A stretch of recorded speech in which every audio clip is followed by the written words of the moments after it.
Plantation wives in the slave-era South resorted to willful blindness when their husbands conscripted black women as sexual servants and filled the household with mixed-race children who inevitably resembled the master. Thomas Jefferson's wife, Martha, was several years dead when he set off on this path, fathering at least 6 children with Martha's enslaved black half-sister, Sally Hemings. The task of dissembling fell to the remaining white Jeffersons, who aided in a cover-up that held sway for 2 centuries and feigned ignorance of a relationship between Jefferson and Hemings that lasted nearly 4 decades.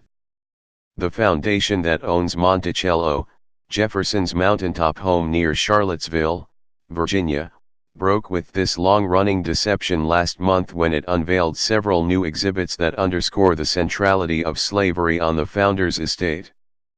The most important in the South Wing, where Sally Hemings once lived, explores the legacy of the enslaved woman whom some historians view as the president's second wife and who skillfully prevailed on him to free from slavery the 4 Jefferson-Hemings children who lived into adulthood. The exhibit underscores the fact that the Jefferson estate was an epicenter of racial mixing in early Virginia, making it impossible to draw clear lines between black and white. It reminds contemporary Americans that slave owners like the Jeffersons often held their own black children, aunts, uncles, and cousins in bondage. And it illustrates how enslaved near-white relations used proximity to privilege to demystify whiteness while taking critical measure of the relatives who owned them. Masters who maintained black second families are a familiar presence in the chronicles of the slave trade. Madison Hemings, the third of the Jefferson-Hemings children who survived into adulthood, offered his account of second family life at Monticello in a poignant, strikingly detailed memoir published in an Ohio newspaper in 1873. He explains that his mother was born of a union between Martha's widowed father, John Wales, and his enslaved lover, Elizabeth Hemings, and was conveyed to Jefferson as property when Wales died. It is widely known that Sally Hemings traveled to France in 1787. Jefferson was serving as a diplomat there and learned French while serving in the family's household on the eve of the Revolution. We learn from Madison's account that during that time in France, Sally Hemings became pregnant with Jefferson's child and considered remaining in the country, where she would be a free woman, instead of returning to slavery in Virginia. She agreed to return only after Jefferson promised her extraordinary privileges and gave a solemn pledge to free any children the two might have once they reached adulthood. Jefferson kept his pledge, making Sally Hemings the only enslaved parent at Monticello to see all of her children freed. This negotiation suggests that the 16-year-old Sally Hemings had considerable insight into Jefferson's mind and some sense of what he could be obligated to do.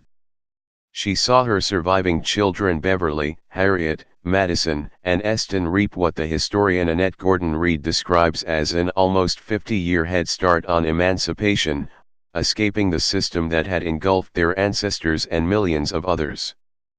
That Jefferson conceded to Sally Hemings suggests that he did not view her through the abjectly racist lens he deploys against African Americans in his infamous book Notes on the State of Virginia. Musing on this subject 2 decades ago, the historian Winthrop Jordan suggested that her training as a lady's maid, lightly colored skin and diction that probably matched Jefferson's if not his late wife's narrowed the social distance between them. Sally Hemings would have been keenly aware of this. Madison refers to Jefferson affectionately as father throughout his memoir, noting that he was uniformly kind to all about him, but as the historian Jan Ellen Lewis has written, the Hemings children knew that they were the disfavored children of a loving and powerful man. Indeed, Madison depicts his family at Monticello as lying beyond the reach of the warmth and congeniality that Jefferson reflexively extended to his white grandchildren. Madison seemed genuinely and affectionately interested in his white relatives who never acknowledged their black relations and referred to them as slaves, these parties or the yellow children. He cast a gimlet eye on James Madison's wife, Dolly, who was visiting Monticello when he was born and promised Sally Hemings a gift in exchange for naming him Madison, but like many promises of white folks to the slaves, he said dryly, "She never gave my mother anything." The interracial tableau that played out at Monticello was familiar in the plantation South. The 19th century diarist Mary Boykin Chestnut, for example, likened plantation husbands to the patriarchs of old who lived openly in one household with their wives and their concubines, noting bitterly that the mulattoes one sees in every family partly resemble the white children. White widowers like John Wales and Thomas Jefferson who forged relationships with black women they owned were less controversial but equally common. Nevertheless, historians ridiculed Madison's story, dismissing him as a social climbing fabulist. His credibility was gradually restored during the late 20th century, after historians like Fawn Brodie, Winthrop Jordan, and Gordon Reed re-evaluated this issue in light of corroborating evidence that forced Monticello to ratify Jefferson's paternity. Fittingly, the new exhibit tells the Sally Hemings story through Madison's testimony. This places Sally Hemings at the center of plantation life, where she clearly belongs. It also shows that Jefferson's baronial mountaintop estate was just like any other plantation when it came to matters of sexual conduct.